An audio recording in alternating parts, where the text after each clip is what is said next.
Hi, I'm Graham and welcome back to Man vs Film. The Fear of 13 is the story of Nick Yaris, a man who spent 23 years on death row. And it's a very strange documentary, kind of crime, mystery movie, all centred around this one character who tells a story of his life behind bars, what got him up to that stage and how it shaped the person that he is.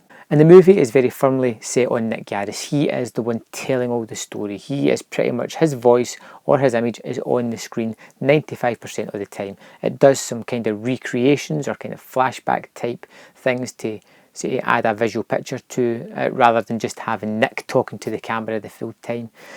But this movie, like I said, is all about him. And if he wasn't as charismatic, articulate and as interesting a storyteller as he was, this documentary probably wouldn't have been as compelling as I found it. I didn't know anything about the story, and it's probably the best way to go into it because the movie doesn't out and out tell you straight away what it's about. You have this man just telling you about a time in prison, and he tells it in such a captivating, riveting way that you're hanging on every word. Obviously somebody who knows how to tell a story, somebody who's been practicing what they're going to say, and they say it very well. It's not until later on in the movie that you find out why he's been in prison and what happens from there, but up until then it's building a portrait of this person, this character. Whether he's guilty or not doesn't matter, it's just about this one person and his experiences within jail, the benefits of it and the hindrances of it, how it affected his life. Like I said, I found the character of Nick Yaris captivating, absolutely. The man can tell a tale like nobody can. He is just, from the first moment that the camera comes up, you're really curious about what he's going to say next.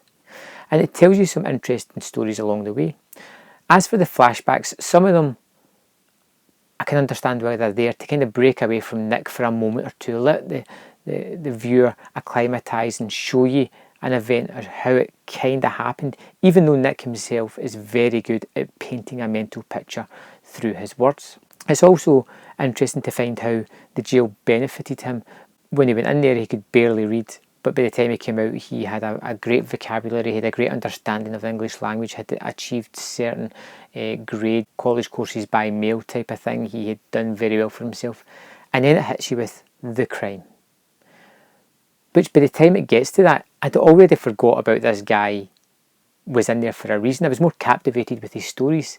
And then you start to see the things that happened after that and you're like, wow, this guy, if he didn't have bad luck, he'd have none at all. That's not to say that he's innocent, because he is definitely guilty. He says so of himself, of several crimes. And ultimately, as the movie finishes, it gives you a wrap-up, tells you what happened to the man, which I don't want to waste here because it's a story that I think is interesting enough and shouldn't be spoiled.